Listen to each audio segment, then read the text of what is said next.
নিষেধাজ্ঞা উপেক্ষা করে ভোলার মেঘনা ও তেঁতুলিয়া নদীতে অবাধে চলছে জাটকা নিধন। অবৈধ জাল ব্যবহার করে এসব মাছ ধরা হচ্ছে। নদীর ঘাট আর খোলা বাজারে প্রকাশ্যেই সেসব বিক্রি হচ্ছে। সব দেখেও নির্বিকার মৎস্য বিভাগ।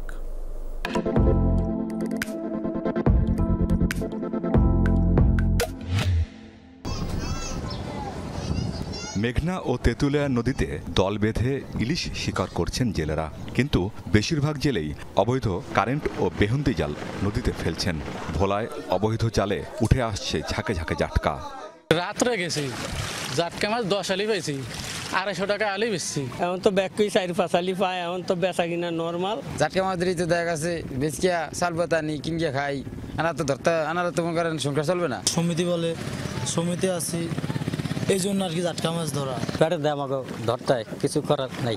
শিকার করা জাটকা প্রকাশ্যে বিক্রি হচ্ছে ইলিশা জংশন, তুলাতুলি, নাসির মাঝি, রাজাপুর, ভেদুরিয়া সহ জেলার 7 উপজেলার বিভিন্ন মৎস্য ঘাটে।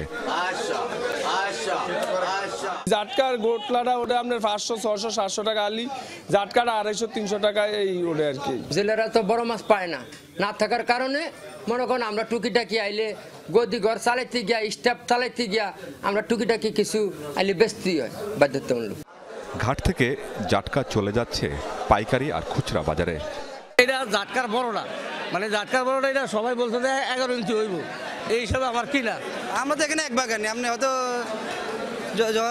ঝুড়ি বড় বড় ঝুড়ি আছে না, সেগুলো তো বরিশাল ভাষা রয়েছে, আমরা তো আনি না ততটা। প্রতিদিন টনে টনে জাটকা যাচ্ছে বিভিন্ন জেলায়, কিন্তু এসব দেখার দায়িত্ব যাদের, কি করছে সেই মৎস্য বিভাগ? দৌলতখান এবং সদরে কিন্তু অভিযান চলছে, ইতিমধ্যে শুরু হয়েছে।